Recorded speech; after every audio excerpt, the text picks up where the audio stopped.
Welcome to Board Gamers Anonymous, episode 79. This week, Anthony takes some voyages with Marco Polo, and I pick up some awesome cardboard clothing. So check it out as we talk about taking games to the next level.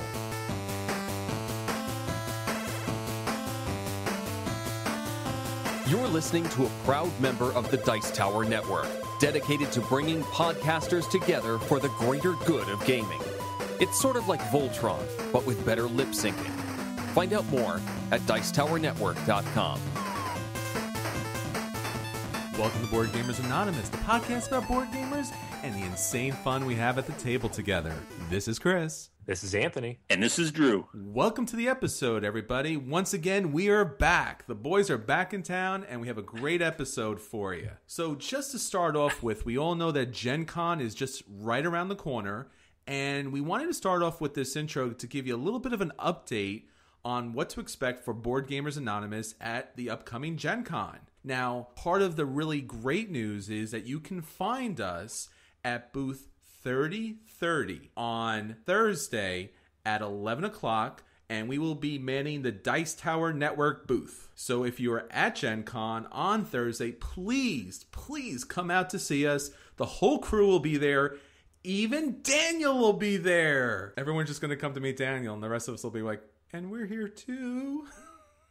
We just wanted to make sure you were okay, Daniel. We hadn't heard from you in such a long time. Yeah. Daniel here? Okay, cool. Is Daniel's volunteer here? Okay, cool. Who are these other guys? And the other guys. Yeah. Once again, we will be at the Dice Tower booth number 3030 at 11 to 12 o'clock, but we'll also be available throughout the con. So if you do see us, whether we're playing a game or walking around randomly, come up to us, say hello, and we would love to meet you. And the next episode we'll have for you, we'll have some more details about what specific events, workshops, and games we'll be playing, so that if you do have some time available, as always, we would love for you to join us at the table. Please do. Please do. We're just going to be, well, I won't speak for everybody else. I can only speak for myself and Daniel. We'll be wandering around randomly looking at many, many different things and trying not to spend all the monies. So if you do see me, please come up and ask to play a game. It'll save me some money.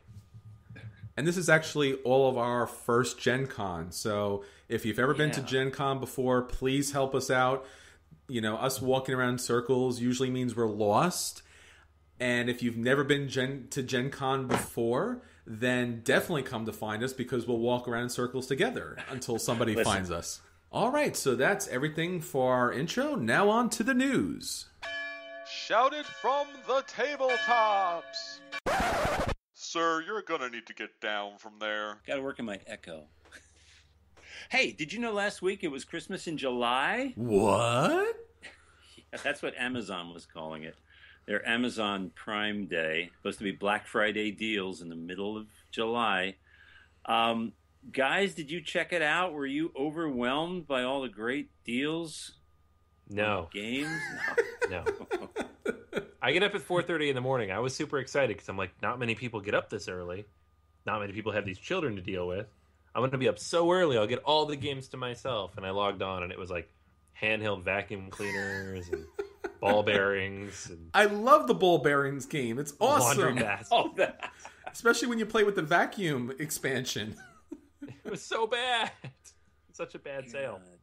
They just have way too many items there, and it's just hard to find what you want or find anything good. But in general, the comments that were posted to different forums were very negative. It was underwhelming. And especially, I'm sure a lot of hobbyists, gamers were out there looking for good deals. There weren't that many, and the ones that were out there, the good ones, get snapped up right away. Yeah, that's what I heard. And the people at work were saying, like, they had occasionally spotted something really good. Like, oh, I saw this laptop on sale for $150. I'm like, did you get one? They're like, oh, no, it sold out in like 6 minutes. So there were deals out there to be had, but I think the vast majority of what Amazon was giving screen space to is not good at all. Yeah. And I never saw a single board game on sale that wasn't Hasbro something. Pointing. Yeah, there was a thread about a mile deep that was talking about how this was going to be the second coming of board game purchasing, and everyone was chatting about it for weeks in advance. And when it came up, it was just a collected meh, or just like shock that there was absolutely nothing there at all. And people were reporting back in like you would thought it was just like the apocalypse. Like, there's nothing here. It's over. The end of days. And you're like, all right. Well, that's disappointing. Stragglers returning from the battle in defeat. Yes, right? definitely. That was the mood. Yeah, you feel double bad though, because some of these people stayed up until 3:00 in the morning, and we're like, wait a second, this is all garbage. God, so it's games are not a power category on Amazon. That's a shame. Let's see. Among good news is games. We'll talk about some positive things. I know everyone wants to talk about Warhammer's new Age of Sigmar, but I'm going to save that. I'm going to tease you for the end on that one. Wizards of the Coast, however, released a new app, or new improved, depending on how you want to call it, called Magic Duels. It's free. It's based on the upcoming Magic Origins block. Anthony, did you check it out already? I did, yeah, because here's the thing about Wizards is in the past few years, they've released a different app every year, and it was expensive. You'd spend, I can't remember the exact amount, it was like $15 or $20 for this app. Wow. And it would only be for the 1 year, and the cards would often be a little bit out of date. And the game itself was well implemented, but the fact you had to keep updating it, and I'm sure for a regular Magic player, this was like pennies in a bucket, but for somebody who doesn't actually play Magic in physical form anymore, it was always frustrating, and I haven't really bought the last 2 years versions of this. But this new one is a persistent client, so they're saying they're going to keep updating the exact same client every year, and it's free. So there's no more ridiculous charges every year for the new app. And right out of the gate, it had the brand new block in it. In fact, this app came out last week, and the new block just came out today as we're recording. So people got access to the new cards early if they downloaded the app right away. And that means they're going in the right direction. That's what you should be doing. And if you want people to buy your cards, give them a taste, just a little taste. Well, their sales continue to be so strong. Why would they worry about an app hurting their sales? I'm sure it won't. It may reach out to some people who've never sat down at a table to play and introduce the game to them. Yeah, I think it's a different audience, to be honest. I think the app speaks to people like me who maybe played the physical game 10 or 15 years ago, and I'm not going to go out and buy a box of boosters anymore. I can't afford it, but also who would I play with?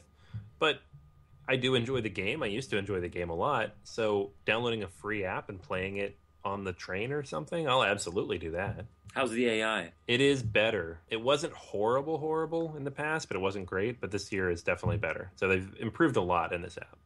Well, I thought that's why it might be worth talking about in the news segment instead of the reviews, because it's big news to come out with a really strong app like that to reach out to new people, new players. Now compare that with another company that has made an attempt to simplify their game and reach out to a new audience. One certain company called Games Workshop, and their new Warhammer set of rules called Age of Sigmar. They're trying to simplify it and open it up to a new audience. So the question is, are we that audience? Let's start with the fact that there's nothing there for experienced Warhammer players. You guys were telling me about a YouTube video you saw from one of their longtime fans when this Age of Sigmar set came out. Yeah, so Dave actually shot this video over to us earlier this week, and it was a gamer who had invested heavily into the previous Warhammer editions, and just felt kind of betrayed that Games Workshop was basically throwing that old system under the bus for this new one and simplifying the rules. So it was a long ranting video, and done in protest of the new rule set. Couple different ways you could take this, but in the end, he basically destroys these models that he spent all this money on, but also time painting. It was, to me, as a gamer and a painter of miniatures, it was kind of sad. I know where he's coming from, but at the same time, I'm like, I would take those, dude. I'll take them off your hands if you really don't want them anymore. In protest, of course. It's sacrilegious to burn them. The owner of the local game store here in Bennington made the comment that they probably did this. They probably switched over to Age of Sigmar because the people who have already been their long-term fans have already bought everything they're going to buy. They've sunk thousands of dollars into it.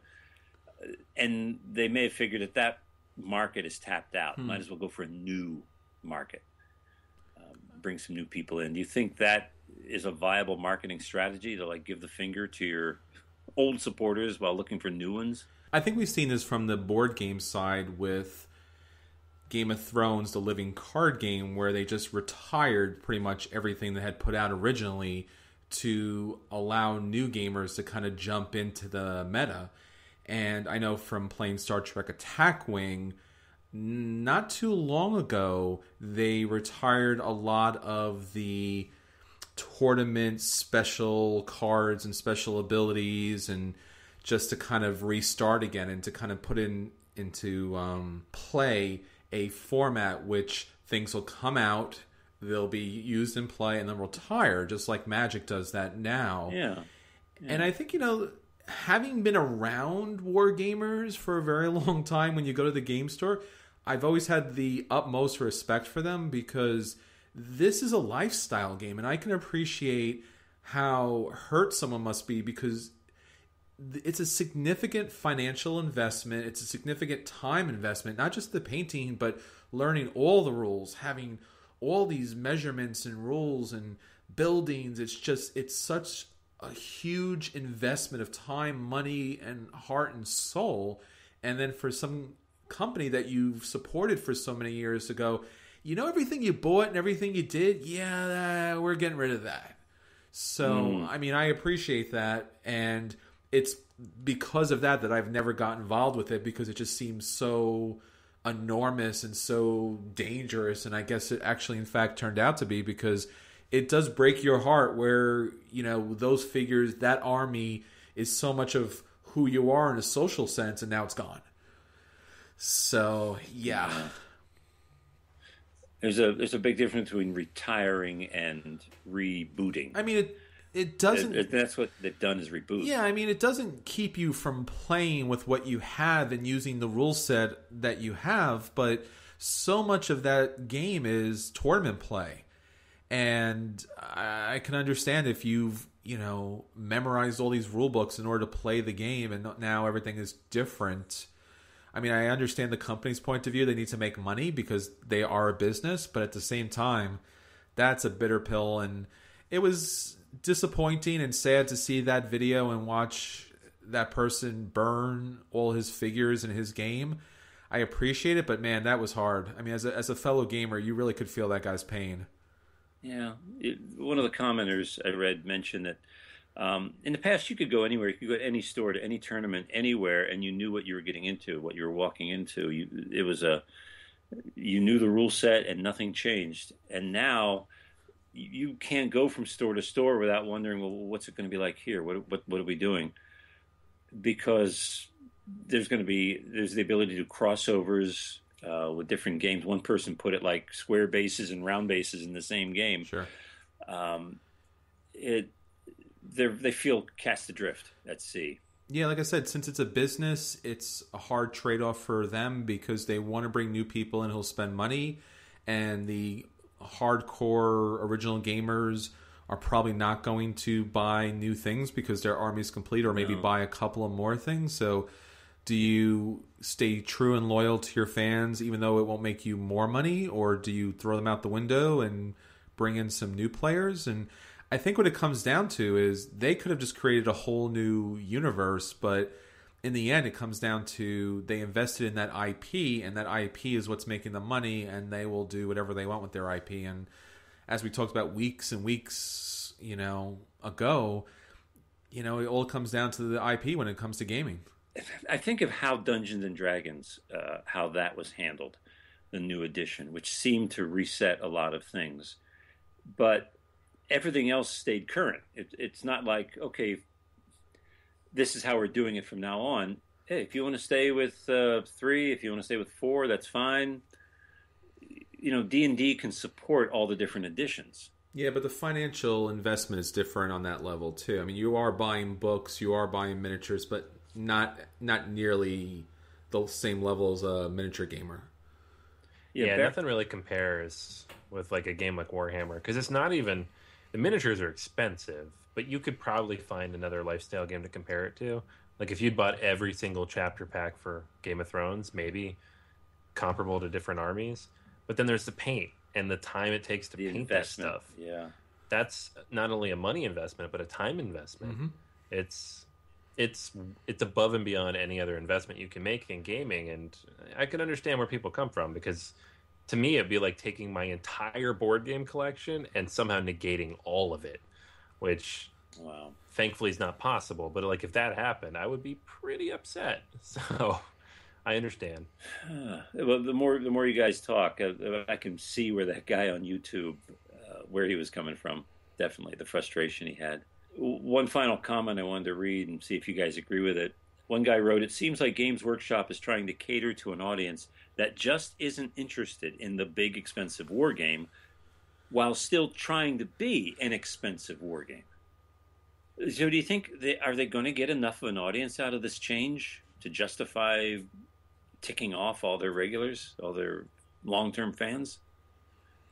It's going to be hard to tell. I think they're going to have a problem because I think financially one of the issues that Magic is dealing with is that a lot of board game stores are just closing. They just financially can't keep up that type of business structure where they have to sell games and cards and things for a living. And now you see these board game cafes kind of pop up where it's about selling food and drink, and there's games on the side. So for a Warhammer player, they're probably not going to have the space at a board game cafe. So I'm sure the financial difficulties are coming from that as well.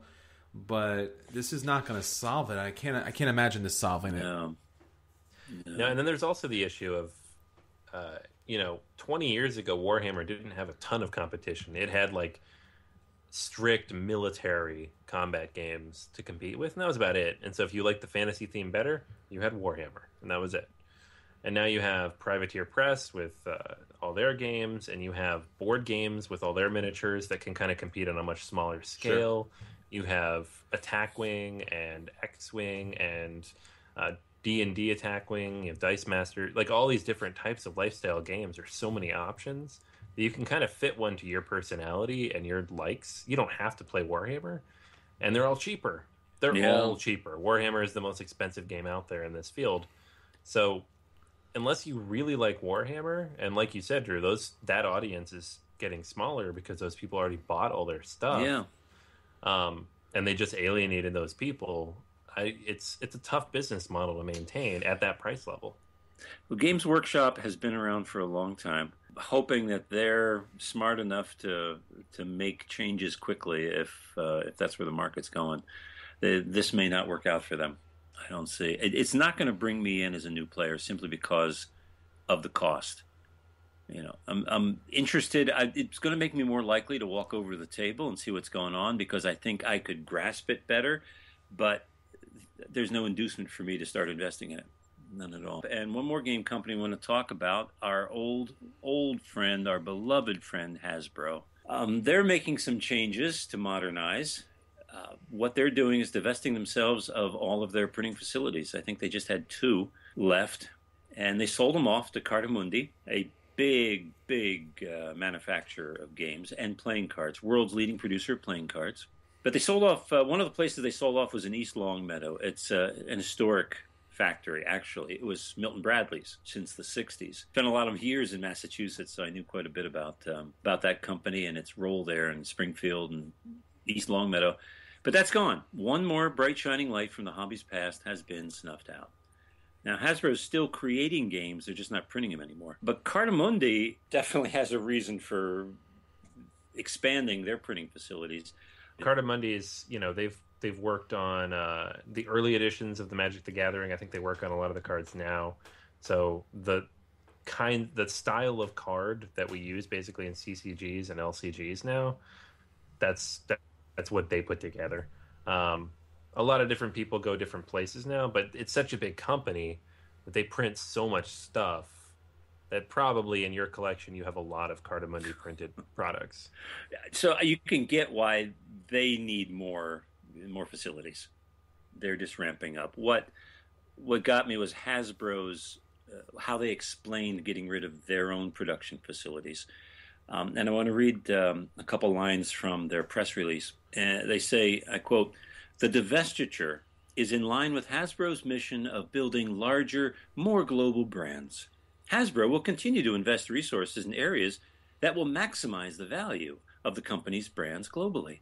The sale of these facilities will have no impact to Hasbro's commitment to the games category, and the company will continue to invest in gaming. Now, doesn't that sound like a company that gamers can just take into their hearts? Doesn't that give you warm fuzzies? Dollar sign. Yeah, that's all I'm seeing. There's no room on the game board to put the designer's name, just enough room to put their brand on. Anyway, I wanted to end up with something positive and interesting, a little bit of trivia that maybe you guys didn't know about, since we talked about Games Workshop and we talked about Milton Bradley. Did you know that back in the 80s and 90s, Games Workshop partnered with Milton Bradley / Hasbro to create a series of games that were developed under Games Workshop, foremost of which is Hero Quest. So there's your trivia for today. Nice. A bit of news. They got together and created Hero Quest. Those were glorious days way back when. Both of them have come a long way since. Let's just keep thinking about the good times, shall we? That is what we got for news from the tabletop. And now, our acquisition disorders. Acquisition disorders? That's crazy. All he needs is the base game. Nothing else but the base game. The base game and the expansion. See? Nothing else. Just the base game and the expansion and the promos. The base game, the expansion, and the promos, and of course, the upgraded components. Why wouldn't you have the upgraded components? So the base game, the expansion, the promos, and the upgraded components. See? That's not too much, but maybe, I don't know, maybe you might need the... So, Anthony, what have you been looking at this week that you absolutely, positively gotta have? All right, so Gen Con's in 2 weeks, and there are a couple of games that are on my radar, and I'll probably talk about those more next week. So this week I'm talking more about games that I actually already have in my hands and I just really want to play, and that I picked up because of a certain disorder related to acquiring certain types of cardboard. I don't know what you call it, but the first of those is The Voyages of Marco Polo. This is a new game that just came through from Z-Man, I believe, here in the US. And it's from the 2 designers of Tzolk'in, so that caught my eye. And then the description I saw on Board Game Geek was Kingsburg meets Terra Mystica. And I was like, I need to own this game. So I did pick it up. I've yet to actually get a chance to play it, so that's not always a good sign when you buy a game before you played it. But reading through the rules, kind of running through it a little bit on my own just to see what it looks like. This looks like a very, very interesting game. Everything I've read says it doesn't do anything monumental or mind-breaking. There's nothing here that's, bending the definition of board games. It just takes a couple of really cool mechanics and does them very well. It's dice rolling with worker placement, variable player powers. You're building routes on this board so you can move between these different areas and build out your trade network. So it's combining a lot of different elements of these types of games, and it just looks really cool. I don't know. Nice. I really want to play it, and honestly, I haven't gotten anything to the table since I picked it up. If I do have a game day or a game night, this will be the first one I bring out. It's relatively simple looking. I ran through it real quick solo, and everything runs really smoothly. So it just recently came out. I know it's available. If you have played it, please let me know how awesome it is. Hopefully it's awesome because I already paid for it. And I do like the theme. It's that kind of crossover between trading in the Mediterranean and the Far East travel and mysteries of going off into an unknown land. And I always like that as a theme. So I'm excited for this one, even though I have yet to actually put it to the table. But I have a feeling it's going to be right up my alley. It's like the perfect mix of the different types of mechanics I really like.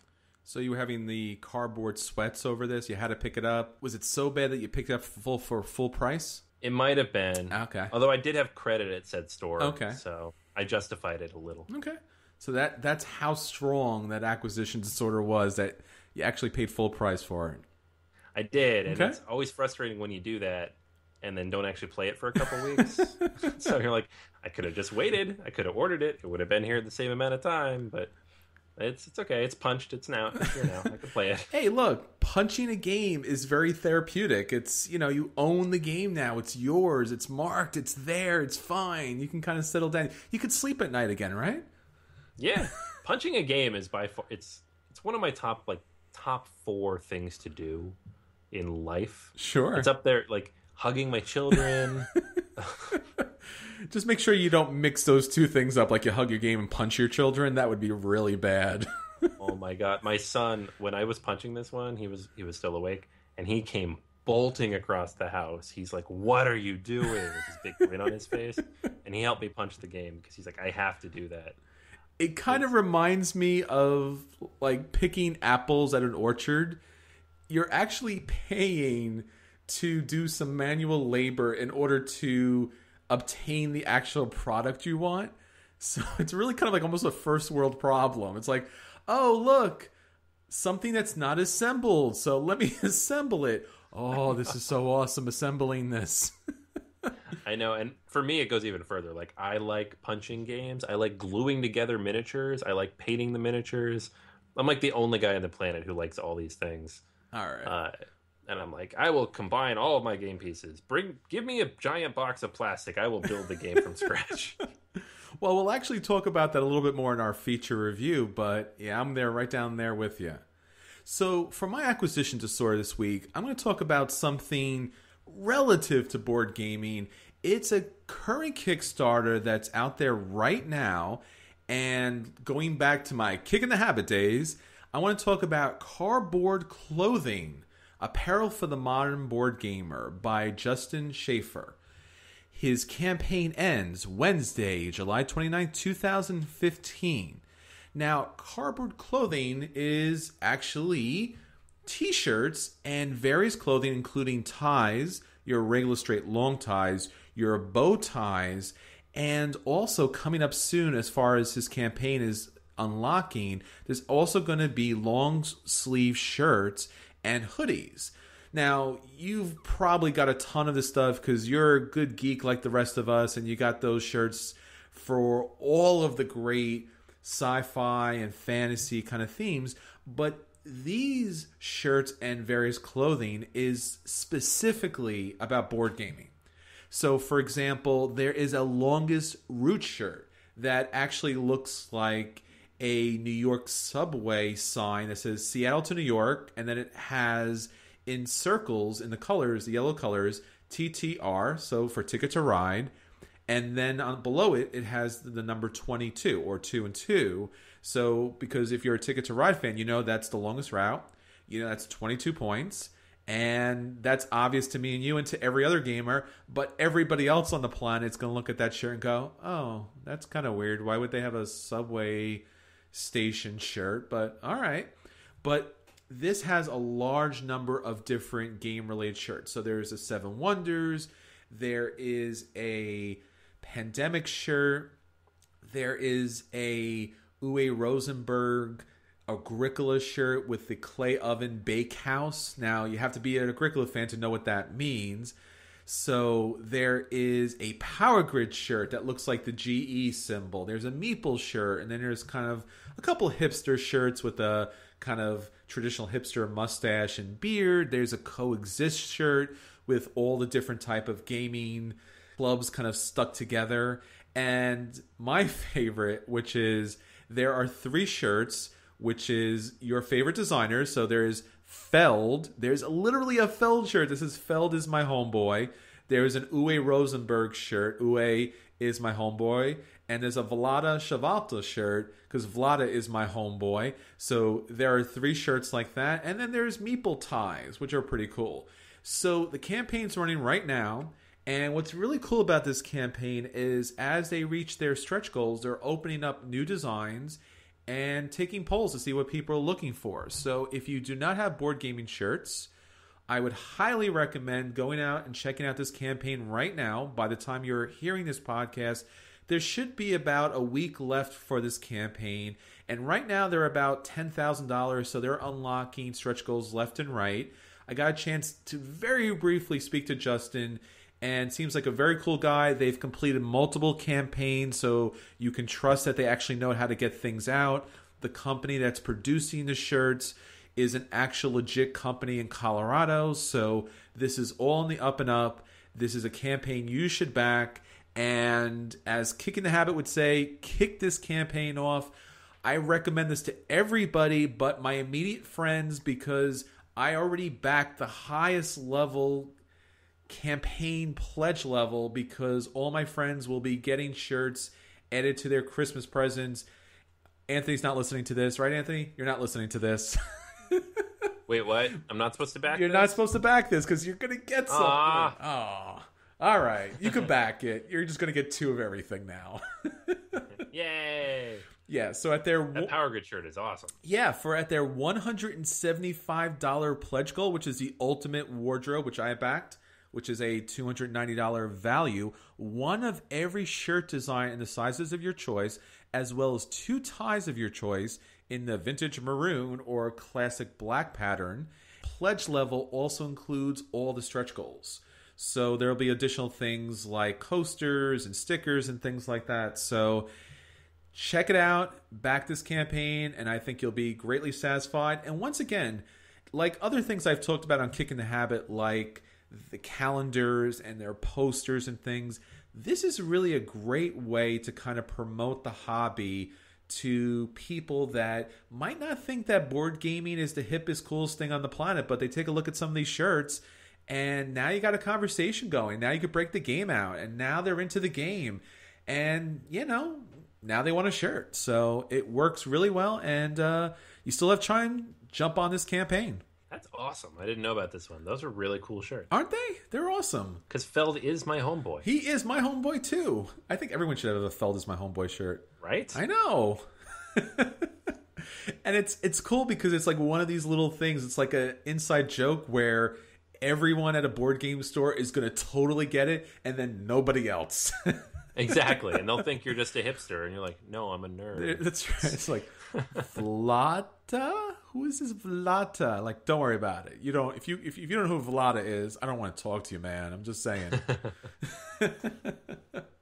So that's everything for our acquisition disorders. And now, at the table with BGA. Each and every week when we do our At the Table segment, we want to let you know which games are worthy of your hard-earned cash, which games are worthy of a sit-down and play, which games you should kind of dodge because they're not really great games, and which games absolutely, positively need to be burned out of our industry because they're not helping anybody. So with that said, let's get on to the reviews. We talked last week a little bit about DexCon and all the fun we had there and all the games we played. And Dave brought a bunch of big stuff. He talked a little bit about Dominant Species, and we got a lot of cool stuff to the table. And for me, it was like light years beyond my usual gaming night. So I had a ton of fun. One of the games we got to the table was one that I've kind of eyeballed in Dave's collection a couple times, and we never really got it out, but we finally did.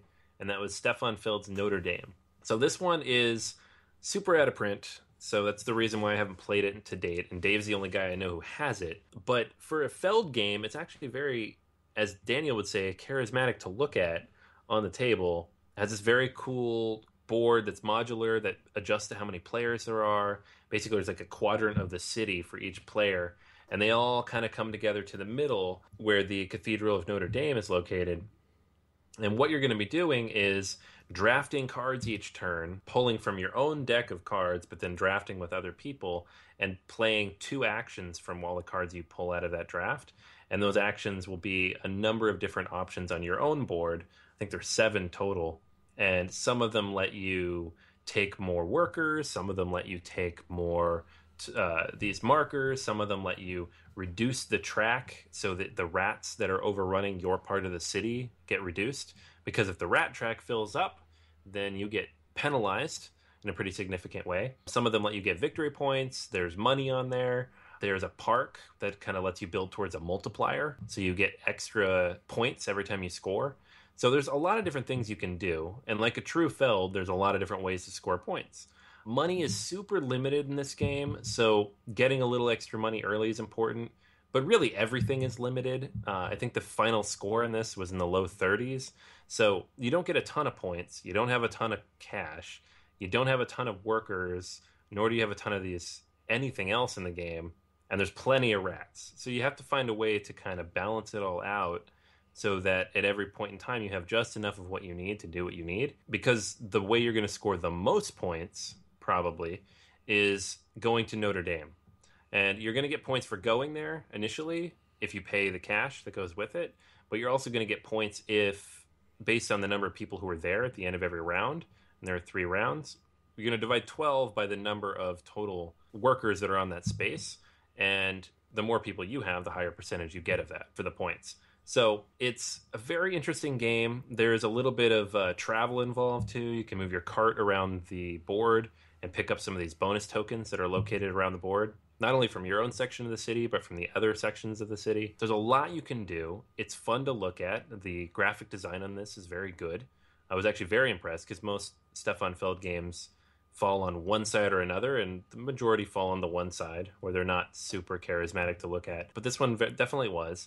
And I could feel the theme come through too, which is another thing that you don't always get in his games. Even when the games are very good, the theme's not always super strong. So had fun with it.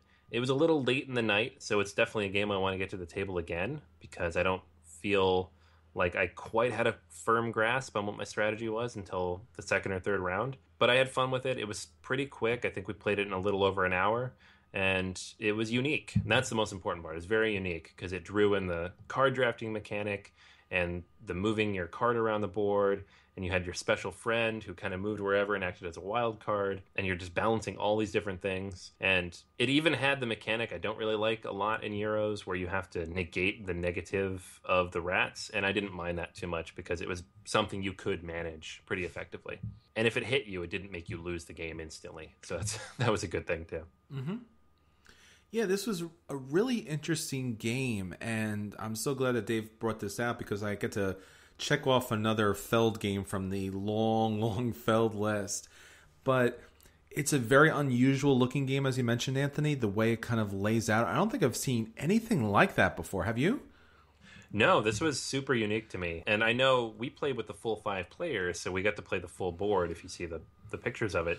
But I know you can kind of tweak it based on the number of players to match these up in all these different configurations. So it's really unique in that way. And then you have some variable kind of aspects to the game where you have these tokens that you place out, and you're not too sure where they're going to be, but once they kind of flip over, you can kind of run around and pick up those bonuses. But you can also pick up bonuses from other players. So you have to kind of pick up one of each before you can go back to another set of that same color.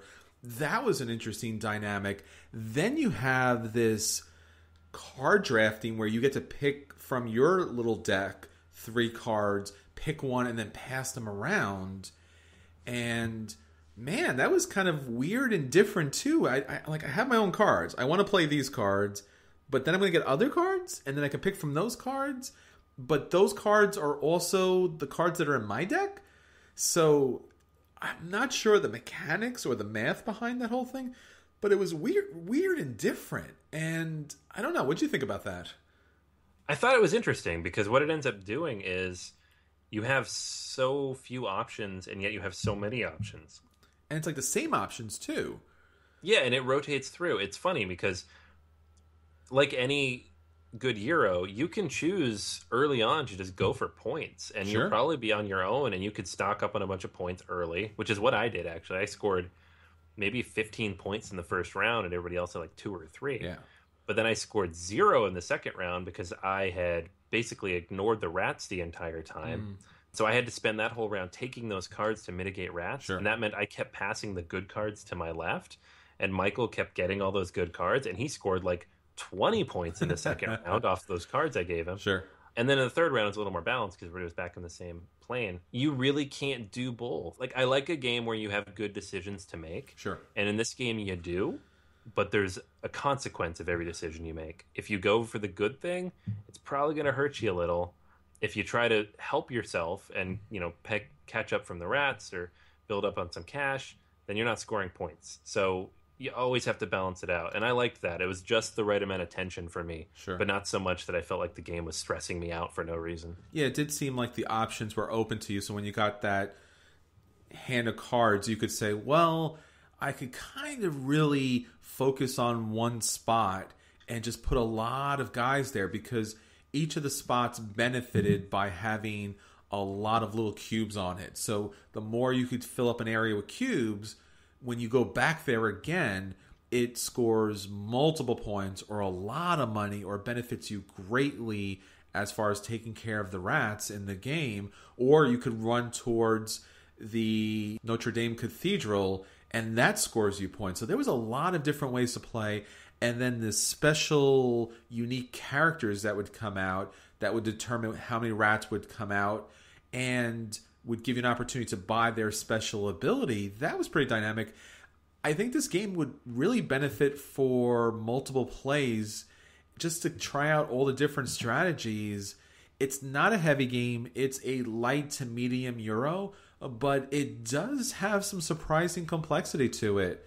And for me, if this game comes into print at some point, it's a buy for me. What about for you? It's definitely a play. I'd want to play it a couple more times before I put it on my buy list.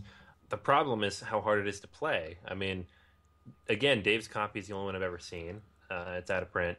I don't think I've ever seen a used copy lying around. So if I saw a used copy for a reasonable price, I might actually pick it up just because I think that would be the only way to get it out, guaranteed to play. But for me, it is unique in this category. There's a lot of light to medium weight Euros, but none that quite do it this way. So I liked it a lot. I want to play it a couple more times just to get a feel for how the replayability pans out, but it was very strong. All right, so a game that I was able to get to the table this week is called Deep Sea Adventure, and this came out in 2014. Now, what's interesting about this game, and probably the reason why you haven't heard about this yet, is because this game is from Japan. This is a straight export from them, and it's brought to us by Oink Games. Now, you're not going to find this in Miniature Market or Barnes & Noble or Cool Stuff Inc., but the good news is you can find this game on the Board Game Geek store. Now, they have a number of these small, quick-playing games. Now, this game in particular, Deep Sea Adventure, was brought to us by our friend Chris, who was on the podcast previously. And it's basically a press your luck game. So this game is one of these little small games, and basically what you're going to be doing is be a deep sea adventurer that's going to journey down into the depths of the ocean. And by doing that, you're going to be able to pick up treasure and get back to your submarine, hopefully quick enough before the air runs out. So, as I said, since it's a press your luck game, you are going to start down this path of little tokens. Now, the tokens themselves increase by value. Now, you won't know how valuable a token is until you flip it over. So as you're diving deep into the ocean, you start off with the kind of ones. Now, the ones could be from 0 to like 2 points. But as you go even deeper, then you have the 3s and 4s and the 5s and 7s and the 10s and 12s. But the problem is there's a marker on the submarine that is accounting for your air. So as you dive deep and you start to pick up treasure, the oxygen is starting to count down. Doesn't seem like a big problem, but it's counting down based upon everyone's dive. So you have to really decide how deep you're going to go in order to pick up treasure and get back to the submarine. Now, that seems okay because you have these 2 dies that will be able to get you down and get you back on as far as a roll and move type of mechanic. But for every treasure that you pick up, it's -1 to your roll. So now you do have these 2 D6s, but it's only going to be a 1, 2, or 3 on each of these dies. So it is completely possible that you pick up a treasure that's worth a lot of points, but are not able to get back to the submarine in time. And there is a way in which if you pick up a lot of treasure and you get back to the submarine, or if you dive a lot, you'll be able to run out the oxygen against the other players. So there's a little screw your neighbor kind of mechanic here. It's a quick game. I enjoyed the game. I was surprised. I thought this was going to be kind of a throwaway game, but the graphic design is very minimalistic, but nonetheless very stylish and interesting. Chris, who purchased the game, was happy that he did. Dave, our in-house hardcore Euro, wanted to play this game right away, and we all enjoyed this game. So Deep Sea Adventure gets a buy for me. It's $22 on Board Game Geek. It's well worth it. It's a quick press your luck game that everyone could get into right away. And it's something you should check out. All right. Well, I had not heard of that at all before today, and now I'm might check that out. Yeah, I would definitely recommend checking out Board Game Geek for all their Oink games, because right now that's the only place that they're selling them, and it's it's a quick little filler game. It's a kind of a lot of fun. So if I do see this, I'm gonna pick it up, and you should too. Yeah, I like the yellow submarine style. I know graphic on the cover. It's great.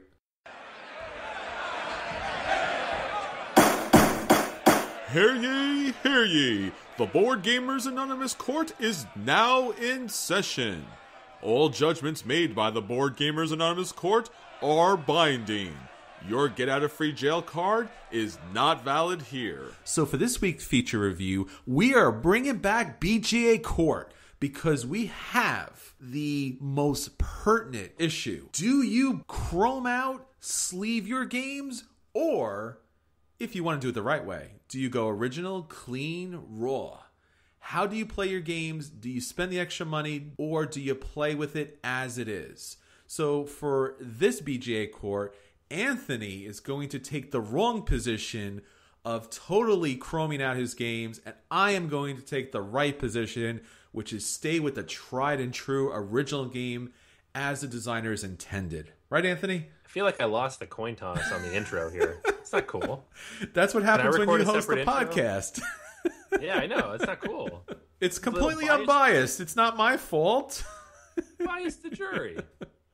All right, so let's actually take a fair and balanced view. And by fair and balanced, I mean a really fair and balanced, and not like what other people mean by fair and balanced. So, Anthony, when we got into board gaming, some of the reasons for it was we love all of the stuff that comes with gaming and all the little physical bits and pieces. And we talked a little bit about this in previous episodes, where there are gimmicks to games, where there's really cool stuff to games. But, once in a while, some gamers like to kind of take it up a notch and really do a little bit more about their games. So, bring some extras to the game, protect the game. As far as that's concerned, in a nutshell, what is it about that extra level that you bring to a game that really speaks to you? It's a hard point to make, because I understand when people don't want to do it. What I don't understand is when people look at me like I've done something wrong or harmed the game in some way. I'm like, it's not your money, it's my money, and it makes the game a better experience. Ask Dave. Well, I think you had that moment where you broke out that Jamie Stegmaier treasure chest, and he looked at you like you had done some sacrilege there. But I think you converted him, man. I think you actually did. Yes, I Ameritrashed up that euro, and it worked. That was one of my favorite gaming moments of the last 2 months. And I was like, yes, look at all these amazing bits making your euro less boring to look at. Yes. Yeah, I don't know. Blinging out a game, chroming out a game, for me, it just adds more to the experience. It makes you feel more into the experience, but it also makes you feel more invested in the game. I'm a collector, flitted between different hobbies over the years. I played Magic for a few years. I collected baseball cards. And every time I had a hobby, I would find all the different ways I could to get involved in it. I would write about it. I would start a podcast, apparently. I would get sleeves for things, buy price guides, go to events, whatever it is. And not even to an obscene degree, just, with whatever spare time I had. And for board games, to me, that's going the little extra bit and buying that extra stuff. Now, I don't sleeve every game I own, not even close. That would be a fortune. Nor do I buy some ungodly number of tokens or trays or metal coins. But when a game really deserves it, in my mind, I'm absolutely want to make it the best experience possible. So I have a handful of sleeved games. I have that treasure chest, the first one from Stonemaier Games, which I've only gotten out a couple times, but both times it was awesome. So it was 100% worth it already. And I did back the new ones too, so I'm excited for those to come. I have picked up a couple of inserts and trays to help organize stuff. I don't have any metal coins, actually. That's one of the big huge gaps in my Chrome collection. But there's so much cool stuff you can do to the game. And don't even get me started on miniatures and painting those. But I feel like that could be a separate episode. Just making it the best experience possible. That part of it is fun for me. Sitting down, I enjoy sleeving cards. Just putting that out there so you understand where I'm coming from. I enjoy sleeving cards, and I enjoy gluing together miniatures and painting them. So I'm that guy. Well, that's a pretty convincing case. All right. Well, I guess I have my opening statement here. To sleeve or not to sleeve? That is the question. Whether 'tis cheaper in the wallet to suffer the shuffles and drafting of outrageous gamers, or to place plastic against a sea of sweaty hands, and by sleeving, save them. I say no, Anthony. I say no to you. I say no to all your fancy doodads and yin-yangs and knickknacks. I say when you get a game, it's meant to be in that purest form. You're supposed to touch the card, the linen feel of that texture. Whatever tokens, and, being a Feld fan, sometimes it's not quality stuff. When you're playing with those pieces, those are the pieces that the designer, the publisher intended for you to have. And to swap out that money, those tokens, those miniatures with something else loses what the designer had intended for you to experience. Now you're playing some sort of mishmash, smash up, and all apologies to Drew, who's preparing for the final round. It's something different. It's no longer the game that you are meant to play. And if you're not playing the game, if you're not physical with the components that are meant to be in the game, and, as you said, like, if you swap out the money, you bring in some metal money that's not the same artwork that fits with the rest of the game, I don't know if you're really playing the game anymore. You're actually doing something, I don't know, it feels wrong on some level. I don't know. It seems like... I don't know, though. And I think this is the thing that people argue on, is like, well, I don't care if people smudge up my cards. If I play the game so much it's worn out, I'll buy a new one. I don't disagree with that. I think that's great. If you play a game so many times that the cards are destroyed, buy a new one. But to me, that's not the only reason you chrome out the game. You say that if you take away the components that the designer and the publisher intended, you're ruining the game. But I bet if you ask most of these designers, they'd be totally happy to include better components than those awful little leftover Catan pieces. It's just a matter of cost, or maybe the publisher's availability or the scale of the production. So making it look better, finding ways to kind of enhance it, I don't feel like that changes the game. I think it just makes it more my own. It's my game now. This is my copy of this game. Now it's unique. I've made it my own, and nobody else has this because I spend all the time painting it. You can't have it.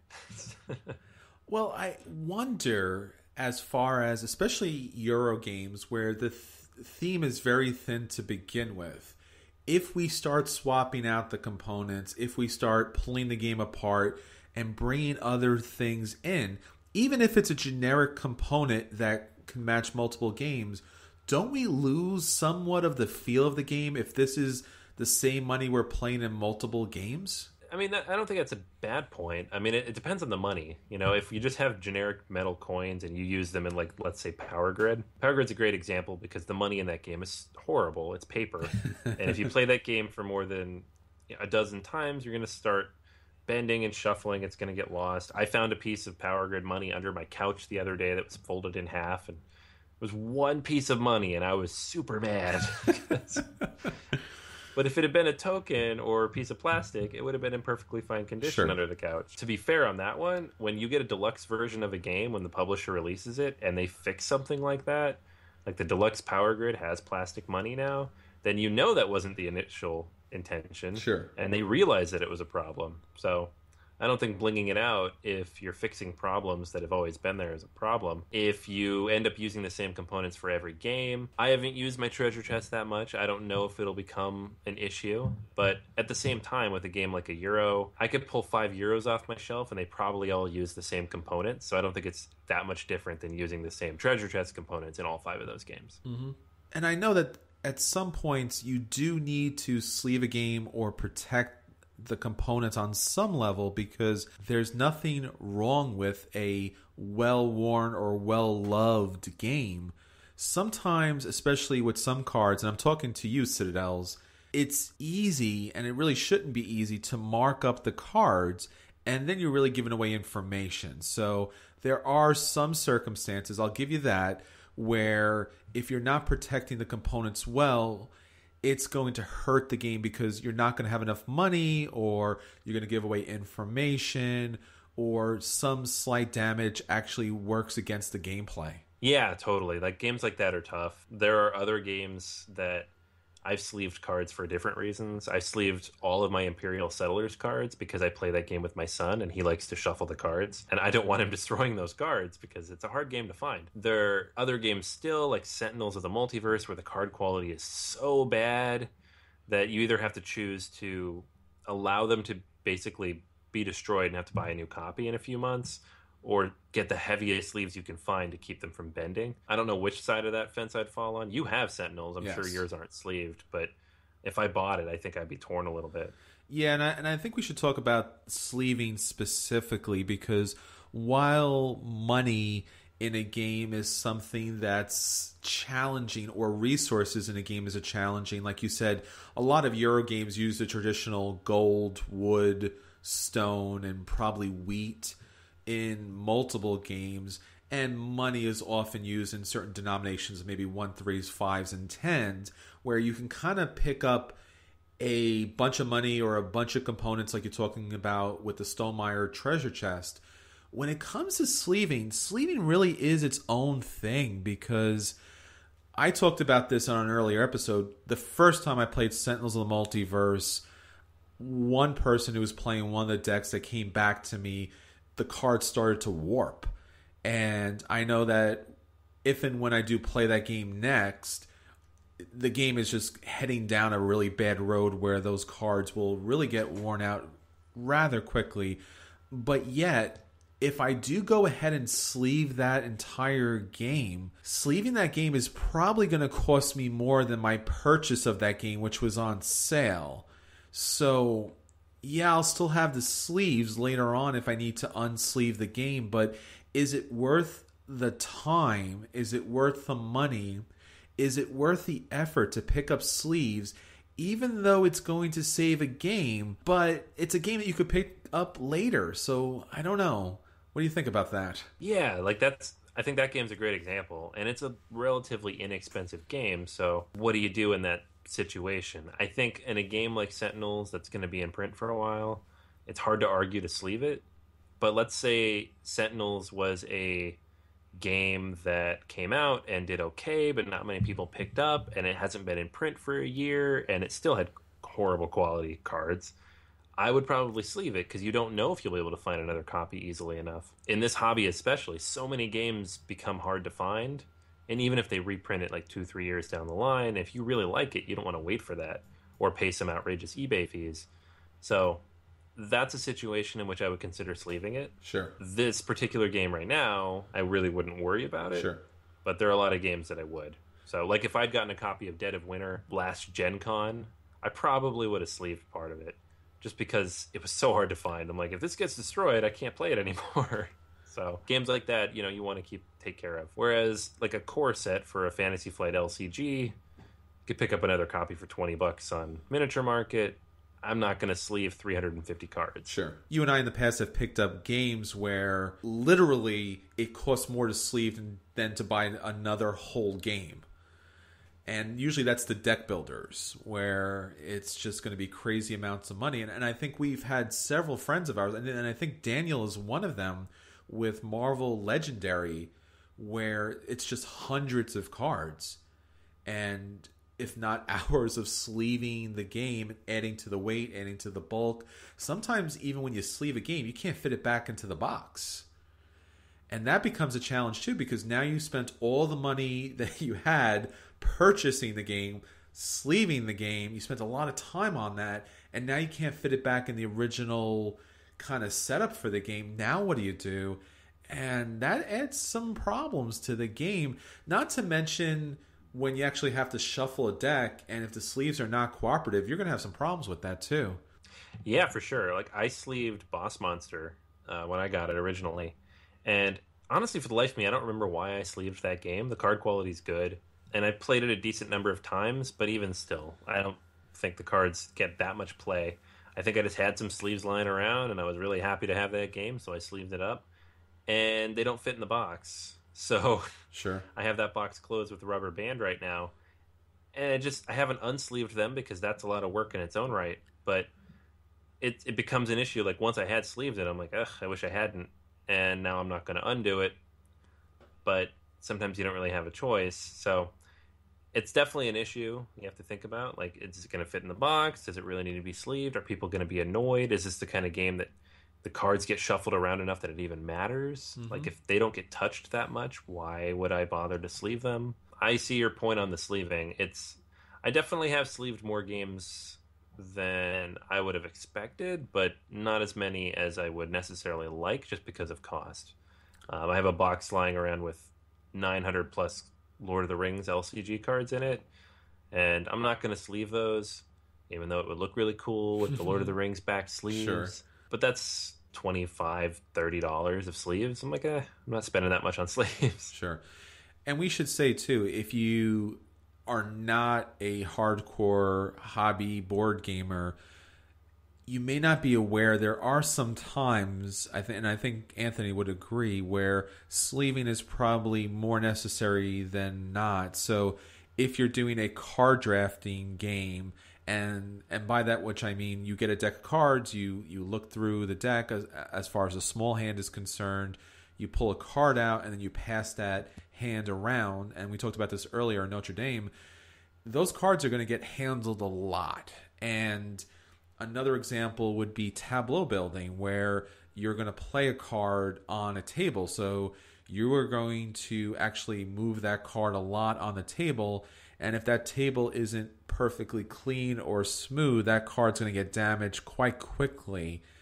So there are situations where the handling of a card, the movement of a card against other surfaces would probably require you to pick up some sort of sleeves. Sleeving is a huge topic that we could spend hours on, because trying to find the right size for a certain card, trying to find the right quality. Penny sleeves are cheap, but usually they're terrible to handle, whereas the perfect fit, the Fantasy Flight sleeves are very expensive, but sometimes they're worth it, or sometimes they're the only sleeve that's going to fit a certain card size. So it's not like you can pick out one card sleeve and it's going to sleeve all of your cards. Cards really have to match the sleeve perfectly, and that's kind of a troubling situation to go through in order to kind of protect your game. And finally, let's just give a little special asterisk here too. We are absolutely positively not talking about Magic, because Magic cards are very expensive, are very rare, and you gotta sleeve that game. So if you do have an out-of-print game, if you do have a rare game, if you do have a collector's edition game, I think that is a special condition. You absolutely positively need to sleeve that game, right, Anthony? I think we agreed on that one, right? Oh yeah, yes, God, yeah, yeah. If your cards are worth money, protect them. Yeah. Protect the cards. Yeah. Because I've played games with so many people, and you break out your pristine copy, and it's a rare copy, or it's a collectible copy, or it's a promo that you can't get anywhere else, and you see people handling them, and you just cringe, and you grind your teeth, and they're looking at you like, what's wrong? I'm like, don't shuffle like that, man. You're going to kill my cards. So if someone plays your game, hopefully they're nice enough to check with you before they shuffle that in a particularly dangerous way. So we talked about sleeving, and I mentioned that sometimes it doesn't fit really back into the insert. So both face this, Anthony, where the insert's either bad or we can't fit the components back into the game. What do you do as far as insert trays, Plano boxes? How do you handle that? Yeah, I think almost universally the inserts in games are bad. I can think of one that I like, and that's the one for War of the Ring. And it's a very nicely made insert. Everything fits perfectly into the box. It doesn't shuffle around. There's enough room in there for the expansion once you get it. That's a good insert. Most of them, especially Fantasy Flights with those stupid threefold cardboard things, go straight in the trash because they have nice artwork on them, but they basically waste space in the box. But the problem is once you throw that out, you would just have a bunch of stuff floating around in the box, and it's bouncing around, and it's going to get beat up, and it needs to be bagged, and then it's disorganized. And then sometimes once you bag it, it doesn't really fit properly. There are some games like Caverna or Terra Mystica that if you don't get them in the box just right, the box will not close properly. There's so many components that are jammed in there so tightly. So in those cases, especially for Euros, I know, Chris, you've done this with Caverna, but we buy Plano boxes, tackle boxes. Those are easy to find. They're extremely inexpensive. The problem is, how do you find the right sized one? And then another thing that we actually just learned about when we were at DexCon from our friend that we met there, Michael, is called gamer trays. Yes. Or game trays. And these are plastic inserts for, I think it's only a small number of board games they work with. So it's Terra Mystica was the one he showed us. And then they also have trays for Euphoria and Brewcrafters and Splendor they have coming soon. And it's just little plastic molded trays that hold a lot of the components. I picked up the Terra Mystica set, and it doesn't hold every component in the game, but it holds all of the cardboard chits and the terrain tiles and the money and everything else, so all the loose stuff. And the cool thing is when you pull it out of the box, it's already like organized, so you just have it ready to go. And these were fairly inexpensive. On the flip side of that, on the much more expensive side, you have Broken Tokens stuff, which is all made of wood, and you have to assemble it, and they're really nice, and they smell good, but they're a little more expensive. But I also have one of those I picked up for my Lord of the Rings LCG just because the cards were floating all over the place and wouldn't actually fit in the plastic bags that I had in there. So I bought one of their LCG box inserts, and it holds the cards just right in a way that the original Fantasy Flight insert did not. So there's a lot of options out there, and it really is a matter of whether you need it or not. I wouldn't recommend these ever unless you actually can't fit stuff in the box or you bought an expansion and things don't fit in the box. But if you do need them, or if you play the game often enough that you need to organize things in that way, they are very helpful. Yeah, I got to go back to my original opinion on this too, which is, I know this sounds a little bit crazy, but I feel bad about throwing out the insert. I feel like it's still very much a part of the game. It's part of the, how would you say it, the whole package. And I cringe when people bring games to the table that they've disassembled, they threw in some random Plano box, it loses the actual box. You don't see the box anymore. You just see all these Planos kind of pop out, and it loses a lot of the feel of the game. I like the box. I like the smell. I like the look of it. I love the cover art. I love pulling the box open. I like seeing the insert. And as you said, Anthony, most of the time these inserts are not great, and sometimes they're bad. And I'm talking to you, Cryptozoic. Your DC deck builders, actually all your deck builders, that is literally the worst insert I've ever seen. I don't know what you were thinking about, but it's terrible. But beyond that, there are some games that do a good job. Abyss was a recent release that had a really great insert. And then there's some of those games, like you mentioned, like Caverna, when you punch everything, even if you don't want to go with a certain Plano box situation, you can't close the box again. The components won't let you do it. So I had to pick up Plano boxes for it. And thankfully, Board Game Geek and its wonderful community is nice enough to actually have a thread that is all about Plano boxes and which Plano boxes go at what games. But sometimes, Anthony, it is expensive, especially if you go with the actual Plano boxes, because they cost a little bit more than the regular generic ones. And now you're adding, I don't know, $5, $10, $15, maybe even $20 per Plano box. And I know even for me, when I picked up Star Trek Attack Wing, there was this wonderful tackle box that I eyed for the longest time to fit in a vast majority of my components for Attack Wing. And it was costing about $35, $40. I never was able to pick this up because it was going in and out of stock because so many people were picking it up at the time. And I ended up going with this really generic dollar kind of Plano box setup that worked. Not great, but worked. But it adds a lot of cost to the game, and honestly, publishers, come on, guys, you got to put out a really quality insert. We want to protect our games. We want to hold everything in one spot. We don't want things flying out. I think the worst feeling in the world is when you have to move a box and you hear everything in the box just go, you're like, oh man, that was bad, because I spent a lot of time putting everything in there. Yeah, Plano boxes are a godsend. It's not just about making your game look great, but it gets everything out to the table and back into the box very quickly, but it is an additional expense that could be easily solved by a quality insert. Yes, I do agree, and it is frustrating. I don't like throwing away anything out of that box, but sometimes you just don't have a choice. And it's kind of an addendum to what you're saying. I don't think it's really worth doing all that unless you play the game often.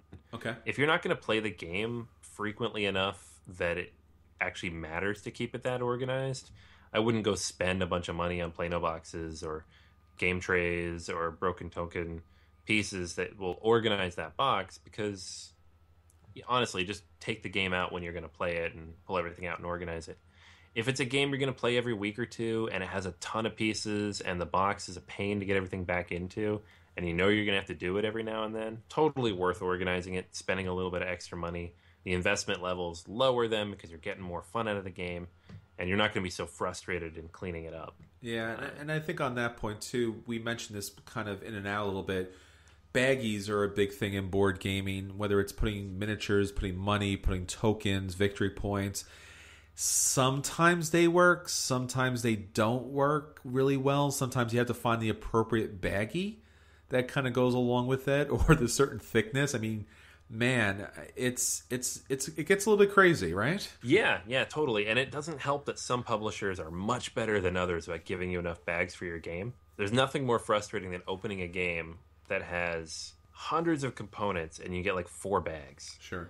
You're like, where am I supposed to put all these? Fantasy Flight's pretty bad about this. You really have to jam stuff in to make them fit in any bags that they give you, if they even give you bags in that game. Yeah, most times they don't. Yeah, sometimes they don't. And whereas Z-Man is great. You always end up with extra bags. Yeah. So I love having the game in its original state, and if they give me bags to go along with it, I feel like this is gamer, designer, publisher approved. This is how they want to help you kind of manage things, and I like that. I like when a Kickstarter has the bags and the chrome that they add to the game that's actually meant to be added to the game. It has the symbols, the logos, it has the place for everything.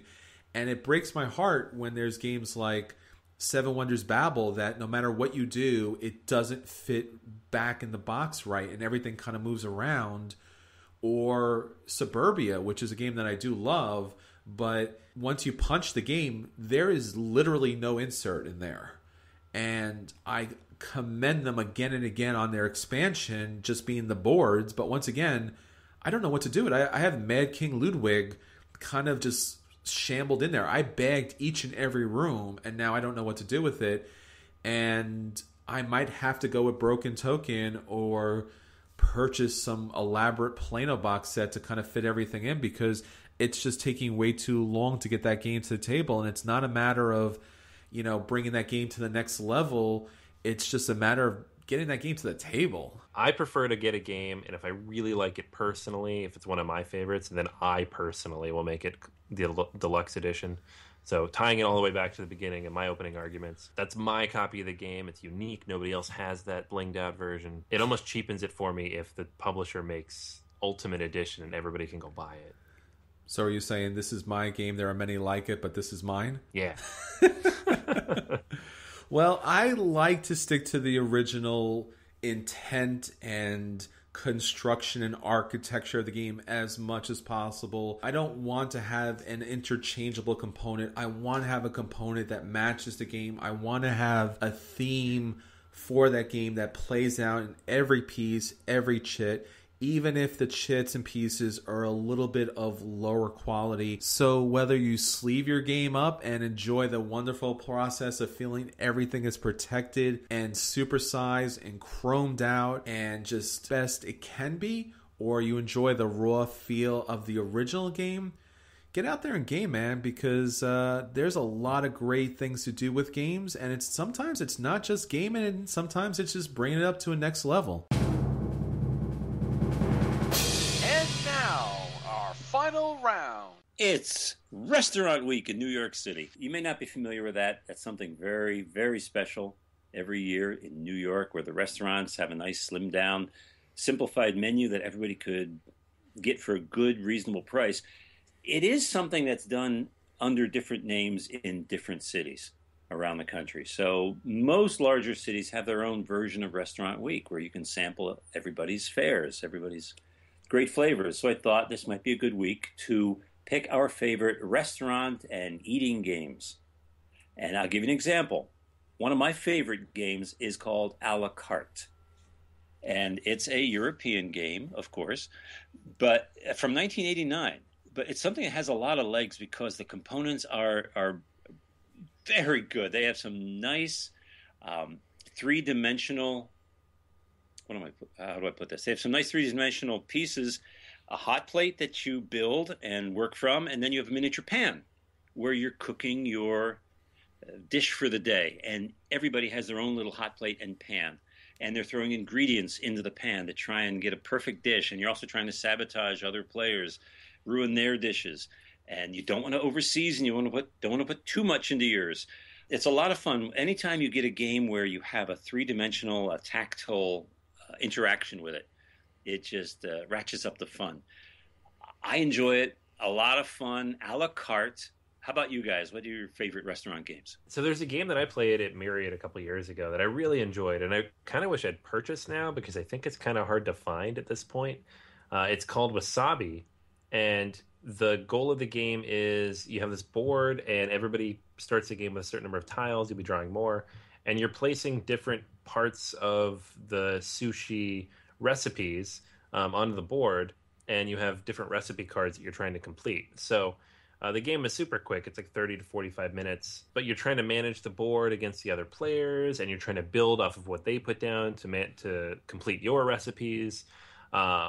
And at the end of the game, it's all about finishing your recipes, getting bonuses for different combos you put down, and it's super quick. There are different ways to like lay on top of other people's tiles, to move tiles around, but the game's pretty straightforward, and I don't think we ever played for more than 30 to 45 minutes. 2 to 4 players too, so it's pretty small table space. It was a lot of fun. I kind of wish I owned it at this point, but as just far as simple, quick set collection and recipe completion, it really feels like you're kind of putting those ingredients out there and trying to build your restaurant up as a sushi restaurant on this board. So it was fun. So for me, taking a journey down the Tokaido Road to Tokyo, you're going to stop at many different inns. Now, when you stop at an inn in Tokaido, you have an opportunity to purchase a meal. Now, all the meals in Tokaido will score you 6 points, but at the end of the game, whoever's had the most expensive, luxurious meals along the way will score an additional 3 points.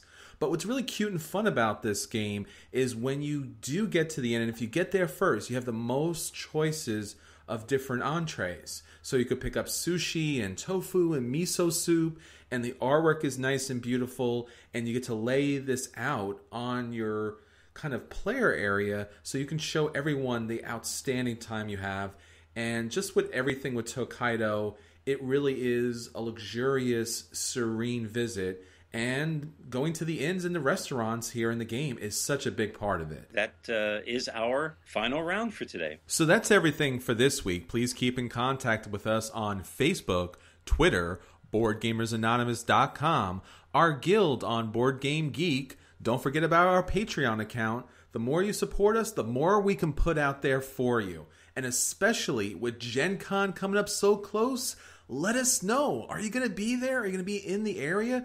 Do you want to play a game? Do you want to meet for some food? That would be great. So let us know on all of our social media platforms that Daniel has so kindly volunteered Anthony for, and we'll get back to you as soon as possible. And especially, don't forget, we're always taking listener feedback. So you have questions, comments, anything you have to say, please hit us up. Don't forget that we're on Stitcher and iTunes. We would really appreciate Your votes and your ratings, 5 stars, really helps us move up the tracks and lets people know about great board games. Until next week, this is Chris. This is Anthony. And this is Drew. And we will save you not just a regular seat at the table, but we will completely chrome out your seat into a Game of Thrones throne so you can join us at the table. Oh my God, you really lay it on thick. That's right. That's what the people want. That's why I get paid the big bucks. Right, Anthony? Big bucks? That's what I'm getting paid, right? Oh, yeah. That's that Spirium money that's coming in each and every week. I will someday send that to you. I'm just holding it. I'm just holding it. You know, safe to know. Spirium. That's what I'm putting my retirement fund in. Spirium. I'm heavily leveraged in Spirium. Got a safety deposit box full of literature and gems.